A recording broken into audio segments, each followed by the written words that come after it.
ఆవిడ దగ్గర ఉండాలి. ఏంటంటే మీకు మీ పేరెంట్స్ కి చాలా చాకరీ చేశాను నేను, నన్ను పట్టించుకోలేదు వాళ్ళ దగ్గర అంటున్నాను. మళ్ళీ చెప్తున్నా, కాదు, అబద్ధం అబద్ధం.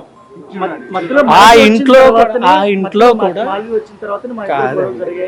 మాకు ఈ సినిమా మొదలైంది ఎప్పుడంటే సంవత్సరం క్రితం అండి. సంవత్సరం కూడా అవ్వలేదు అనుకుంటా.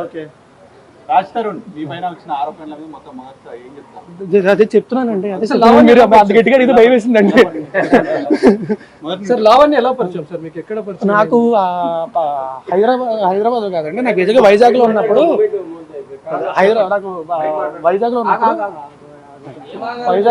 నాకు ఫేస్బుక్ లో పరిచయం అండి. హైదరాబాద్ వచ్చింది. సరే సరే వెళ్ళిపో. నాకు వైజాగ్ లో పరిచయం అండి.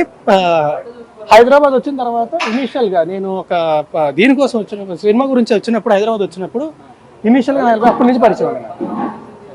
అంటే ముందు నుంచే మీరు పెళ్లి చేసుకుందామనే రిలేషన్ స్టార్ట్ చేశారు, లేకపోతే ఫ్రెండ్షిప్ గా ఉంది అలా ఒకరికొకరు ఇష్టపడి పెళ్లి చేసుకుందామని అనుకున్నారు? లేదండి, రిలేషన్షిప్ అనేది ఉండేదండి, అప్పట్లో ఉండేదండి. 2-3 ఇయర్స్ అండి. ఆ తర్వాత లేదండి. బట్ నాకు పెళ్లి అనే ఉద్దేశం ఎప్పుడూ లేదు. ఉద్దేశం ఎప్పుడూ లేదండి. అవును, మీరు అడిగే విధానం బట్టి ఎక్కడ వస్తుంది. ఎందుకంటే మీరు అన్నట్టుగా తనను పెళ్లి చేసుకోవాలి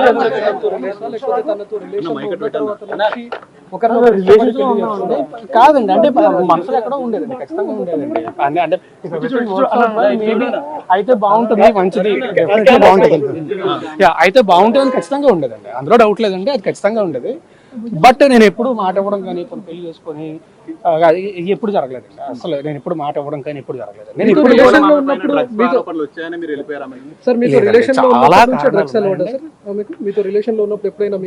రెండు 3 ఏళ్ళ తర్వాత స్టార్ట్ అయింది. అంటే ఆమె మీకు కూడా తీసుకొని వచ్చానని చెప్పింది, ఒకసారి చెప్పింది. ఏమండి, నేను అవునండి. ఇప్పుడు మీ ఫ్లాట్ లో ఆమె ఉందనేది వాస్తవం? నిజం అండి. మీరు ఎందుకు ఫ్లాట్ వదిలేశారండి? నేను ఫ్లాట్ వదలలేదండి. ఆమెకి డ్రగ్స్ అలవాటు, ఆమె చుట్టూ ఉండే మనుషులు వీళ్ళందరూ కూడా చాలా చెత్త. అలా అని చెప్పి నేను హైదరాబాద్ వచ్చిన కొత్తలో ఖచ్చితంగా నాకు హెల్ప్ చేసిందండి, గ్రాడ్యుయేట్ ఉంది. రెండోది ఏంటంటే, నిజంగా ఇందాక చెప్పినట్టే నా రెప్యుటేషన్ ఎక్కడ పాడవద్దు అని భయంతో మూసుకొని నేనే బయటకు వెళ్ళిపోయానండి. వదులుకోవడానికి సిద్ధంగా లేనండి. నేను అసలు ఏమీ మాట్లాడలేదు, ఏమీ లేదు, నేనే వెళ్ళిపోయాను. ఎందుకు లావణ్యతో మాట్లాడాల్సి వచ్చింది? ఆ ఆడియోలో కూడా తను చెప్తుంది, నన్ను చంపేస్తాం, కనీసం బాడీ కూడా దొరకకుండా చేస్తాం అని చెప్పి. ఎవరు? తను కంప్లైంట్ లో పేర్కొంది. లావణ్య కంప్లైంట్ లో పేర్కొందండి. ఏదైనా ప్రూఫ్ ఉందా? ఈవిడే నేను మళ్ళీ చెప్తున్నానండి. So I can't talk on behalf of, which is not right. So ఆవిడని బెదిరించిందండి. వాళ్ళ అన్నయ్యతోని చాలా ఫిల్తీ లాంగ్వేజ్లో మాట్లాడింది. ఇదంతా జరిగింది. ఇవన్నీ కూడా వాళ్ళ దగ్గర ఉన్నాయి. వాళ్ళు కంప్లైంట్ ఫైల్ చేస్తారండి. I can't talk on behalf of her, it's because it's not right. Clarity ఇవ్వండి. అంటే మీరు ప్రతి ఇంటర్వ్యూలో కూడా పెళ్లి చేసుకోవాలని చెప్తున్నారు, కానీ ఆమె చెప్తున్నటువంటి వాటిలో పెళ్లి చేసుకుంటానని నమ్మించి మోసం చేశాడు. ఏమంటే పెళ్లి చేసుకుంటా నమ్మించి మోసం చేశాడని ఒక దగ్గర చెప్తుంది, మాకు ఆల్రెడీ పెళ్లి అయిందని ఇంకో దగ్గర చెప్తుంది. గుడిలో పెళ్లి చేసుకున్నా అది చెప్తే అబద్ధం చెప్పడం మొదలు పెట్టినప్పుడు ఏ అబద్ధం అనేది చెప్తారండి. నేను నించోని నిజం చెప్తున్నా.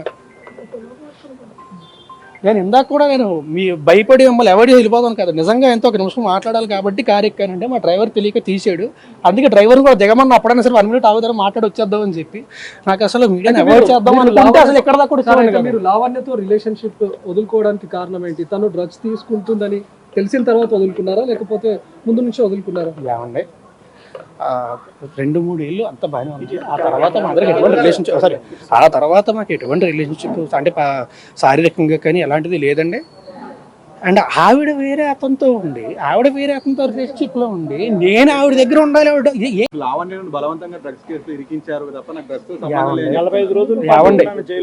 ఒకటి చెప్తాను, ఇప్పుడు నేను ఆవిడ డ్రగ్స్ కేసులో ఇరికించేంత సీన్ నాకుంటే, నాకు ఈ పరిస్థితి రాదు కదా. ఈరోజు ఈ పరిస్థితి రాదు కదా. దీని నుంచి కూడా అవాయిడెడ్. అంటే ఇప్పుడు మీరు రిలేషన్షిప్ లో ఏమండి, మేము కలిసి సినిమా చేసాం. అతి త్వరలో సినిమా రిలీజ్. మరి ఆమె ఎందుకు ఈవిడ ఆమెతోనే కాదండి, నాతో పనిచేసిన డైరెక్టర్స్, నా ఫ్రెండ్స్ అందరికీ ఆమె ఫోన్ చేసిందండి. అందరికీ ఫోన్ చేసి బెదిరించింది. అండ్ మళ్ళీ ఇందాక చెప్పినట్టే I can't talk on behalf of her. వాళ్ళు కంప్లైంట్ ఫైల్ చేస్తారని నా సైడ్ నుంచి నేను ఫైల్ చేస్తాను.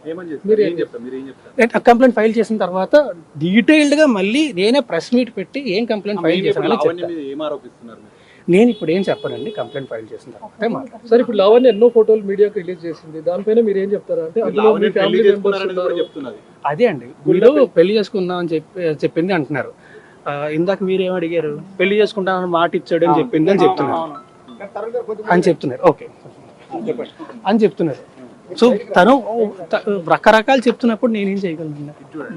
అంటే ఇప్పుడు నేను నిజం సంబంధం చెప్తున్నా. లేనప్పుడు మీ ఫ్లాట్ లో తను ఇన్ని సంవత్సరాల పాటు ఏమండి, రెప్యుటేషన్ ఎక్కడ పాడవుతుంది, ఎందుకు రచ్చలు, ఎందుకు మనకి ప్రశాంతంగా ఉందాం అని మాత్రం భయపడి లేదండి.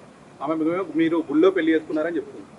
ఏమండి, అదే అంటున్నా, మీతోని మేము పెళ్లి చేసుకుందాం అని చెప్పింది, దీంతోని పెళ్లి చేసుకుంటానని చెప్పి మోసం చేశాను అని చెప్తుంది. ఏది నిజం ఉండే? అంటే మీరు కలిసి గణపతి పూజ కూడా చేసేవాళ్ళు.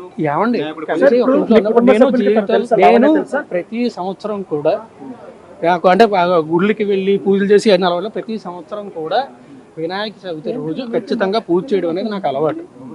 అంటే ఆ ఒక్క రోజు మాత్రం ఖచ్చితంగా చేస్తాను. మీరు గణపతి పూజ చేస్తారంటే పెళ్లి చేసుకుంటే చేస్తారు కదా? కాదండి, మీకు గణపతి పూజ పెళ్లి చేసి చేస్తాను.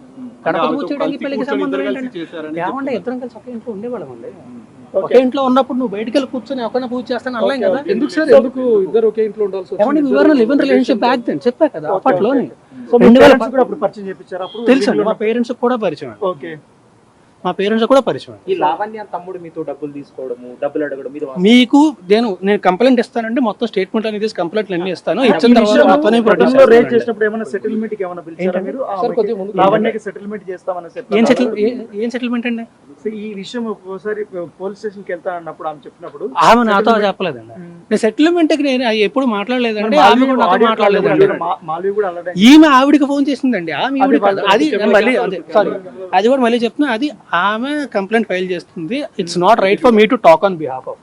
11 ఏళ్ల రిలేషన్ లో ఏనాడు రాస్తారుని ఇబ్బంది పెట్టని లావణ్య ఈ రోజే ఎందుకు కంప్లైంట్ చేయడానికి వచ్చింది? ఈ రోజు ఏనాడు ఇబ్బంది పెట్టలేదు, ఏనాడు ఇబ్బంది పెట్టలేదు.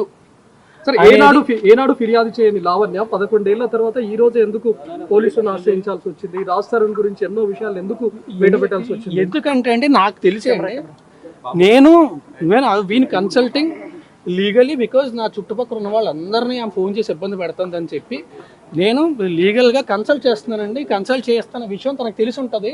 నాకంటే ముందే తను స్టెప్ తీసుకుందాం అని చెప్పి తనకి వెళ్ళారనేటువంటి ఆరోపణ చేస్తుంది.